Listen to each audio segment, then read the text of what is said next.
আজি মঙ্গলদৈত অসম সুন্নি মাদ্ৰাছা শিক্ষা বোৰ্ডৰ মুখ্য কাৰ্যালয়ত 2025 বৰ্ষৰ পবিত্ৰ ফিতৰাৰ মূল্য নিৰ্ধাৰণ কৰাৰ বাবে কেইবাটাও ইছলামিক সন্থাৰ বিষয়ববীয়াসকলে এক উমৈহতীয়া বৈঠকত মিলিত হয়।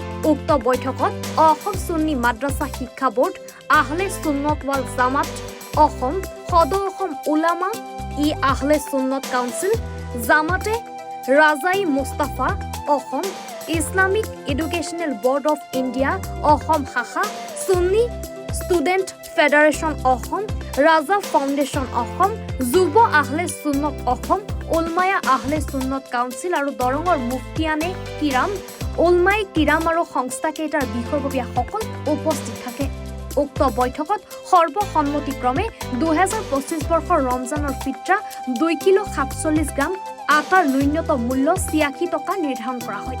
সংস্থাকেইটাই পবিত্ৰ ৰমজান মাহ উপলক্ষে অসমবাসী ৰাইজলৈ শুভেচ্ছা জনায় আৰু বিশ্ব শান্তি কামনা কৰে। সমগ্ৰ অসমবাসী ৰাইজলৈ পবিত্ৰ ৰমজানুল মুবাৰকৰ শুভেচ্ছা জ্ঞাপন কৰিছোঁ। লগতে সাংবাদিক বন্ধুসকল আমাৰ এই অনুষ্ঠানত অহাৰ কাৰণে, আমাৰ এই মুখ্য কাৰ্যালয়ত অহাৰ কাৰণে ধন্যবাদ জ্ঞাপন কৰিছোঁ।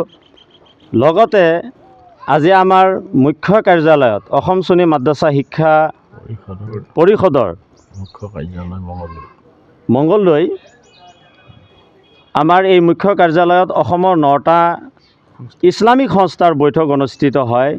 এই বৈঠকত 2025 বৰ্ষৰ 2 কেজি 47 গ্ৰাম আটাৰ পবিত্ৰ ফিতৰাৰ মূল্য 86 টকা নিৰ্ধাৰণ কৰা হয়। ইয়াৰ উপৰিও কিচমিচ, খেজুৰ, পনীৰ বা জব এইখিনি বস্তু যদি কোনোবা ধনী মানুহে আদায় কৰিব বিচাৰে তেনেহ'লে 4 কেজি 94 গ্ৰাম অৰ্থাৎ 1 চাৰ মূল্য আপোনালোকে আদায় কৰিব।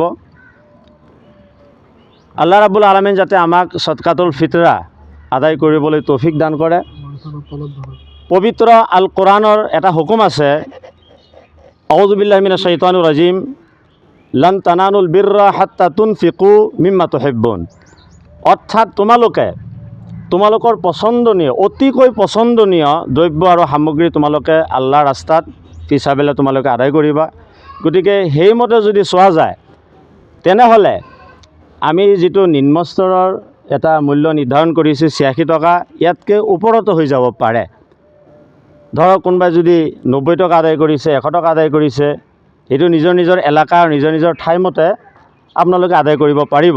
কিন্তু মনত ৰাখিব যাতে 86 টকাৰ তলত নাহে, কাৰণ আমি এই 9টা সংগঠনে আজি পুৱাৰ পৰা দিনজোৰা আমি আলোচনা কৰি কাৰ্যসূচী আৰু প্ৰস্তাৱ গ্ৰহণ কৰিছোঁ যে গোটেই অসমত ইয়াতকৈ তলত নাহে, মানে যিটো গড় হিচাপে আমি মিলাইছোঁ, গড় হিচাপে ইয়াতকৈ তলত নাহে।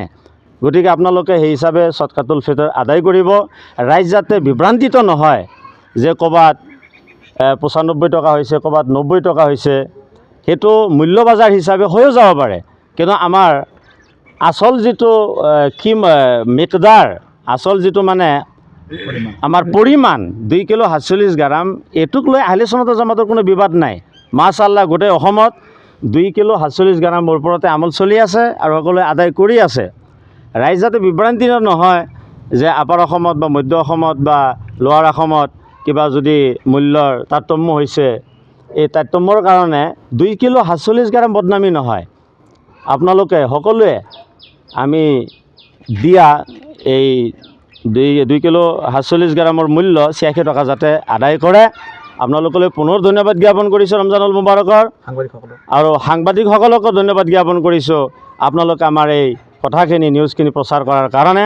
আল্লাহ ৰাব্বুল আলামিন আপোনালোককো ভাল কৰক, আৰু গোটেই অসমবাসীৰ কাৰণে আমি দোৱা কৰিছোঁ আল্লাহ ৰাব্বুল আলামিন যাতে আমাৰ ৰমজানুল মুবাৰকৰ উছিলাত জাতি ধৰ্ম বৰ্ণ নিৰ্বিশেষে সকলোলৈ শান্তি কঢ়িয়াই আনে, আল্লাহ দান কৰে।